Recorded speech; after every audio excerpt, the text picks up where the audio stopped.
So I have some big news to share with you guys today. I finally have a new postal address, and I will put it in the show description below. I will not put it in the video because if one day I have to change it for some reason, I can't replace the video. I can only edit the text. So that will be in the show description if you're watching on a desktop computer. That's most likely below this video. If you're on a mobile device, you'll have to find it because it depends on how you're watching the video and what you're using to watch it on. But anyway, this is a big deal because there have been a bunch of people that have been emailing me over the last couple weeks saying, hey, I have something I want to send you. Maybe you want to share it on the show. And I apologize it's taken me so long to get to. In a nutshell, here's what happened. I moved to Fort Worth last October, and my original plan was that I was going to keep my postal address in Dallas. And the whole idea behind that, one, I wanted to support small business that own the postal service, and it's one of those little pop-up mailboxes. So a guy owns it, and the postal service delivers mail there, and then they have mailboxes, and I had a key and that whole thing. And so when I started renting a P.O. box from them, it was years ago, and two women owned it, and later on they passed the business on to this guy who owned it, and I'd met him a couple times. Really nice guy, seemed very legit. And one day, a couple weeks ago, I went to go check my mail, got out of the car, came around the corner. Next thing I know, I find this sign, and basically he hadn't paid his rent in a long, long time, and his landlord just closed the doors on him. And so I had no idea where my mail was, and apparently I missed the previous, I think it was like 2 days before. There were a lot of businesses that had P.O. boxes there, and apparently it was a pretty big deal when people showed up and couldn't get in. And unfortunately, that also is against the law because it's tampering with mail, and I know the postal police got involved, and it was very unfortunate. I think what happened was the guy just got behind on bills and into a very unfortunate financial situation, and probably had convinced himself that he could remedy that before it was too late, and he just couldn't. Anyway, it's very unfortunate, but the good news is the U.S. Postal Service has been very cooperative, and they have located all of my mail, and I put a forward on the address, and so the last couple days it's been showing up here. And so what I've done is I have quite a stack of this going. So if you have sent me something in the last couple months, I'm just now getting to it, and I apologize I have not seen it yet. I don't mean to ignore it. I just didn't know it was there.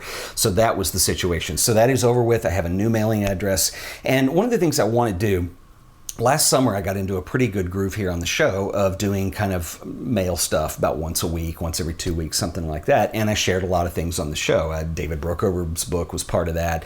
I had some prints from some people on Ambertype. I mean, there were some really neat things. In fact, I have a little bookshelf dedicated over there to stuff that viewers have sent in, and it's very special to me. So I want to be able to share more stuff with you. So I'm going to start getting through this stack as soon as I can. And I apologize for the delay, the inconvenience, and all this nonsense.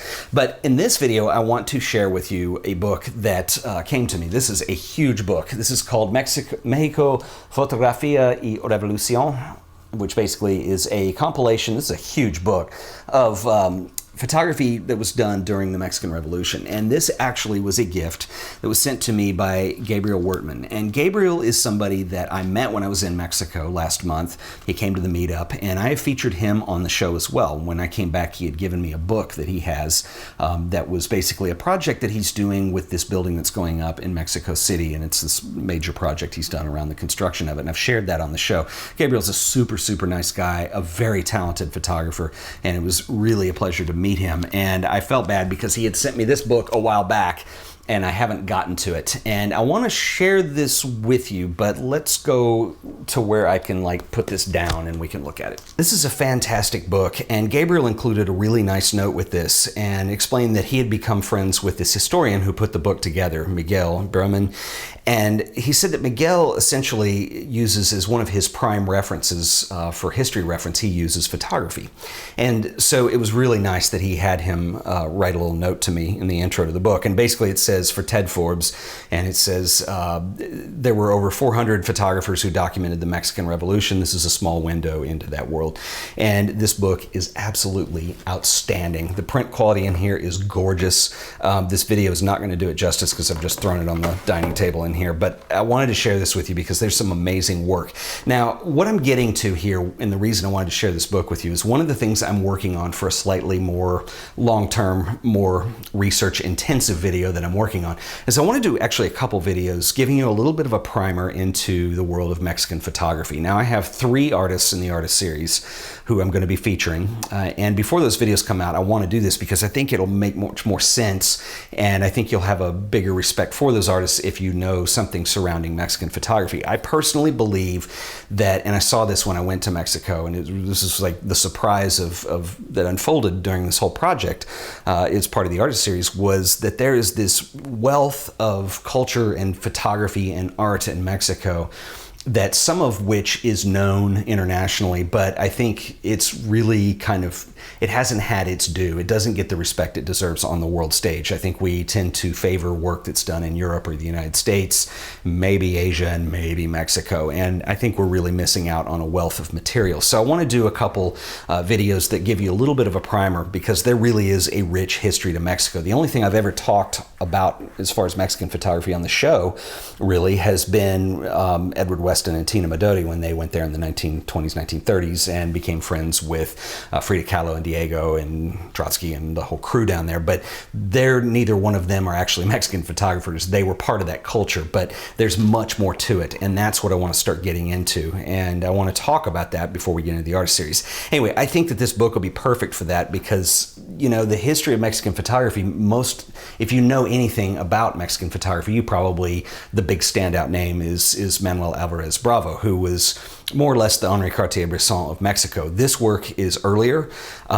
Mexico pretty much got hold of the daguerreotype at the same time everybody else did, and there was daguerreotype mania going on down there as well, and people loved the fact you could record images and fix them onto a surface, and this was a big deal. And so photography in Mexico goes back just as far as anywhere else. So I'm going to use this book to work with on that as well. So I want to thank Gabriel for sending this over. I think this is just absolutely fantastic, and I'm sorry it's taken me so long to get to.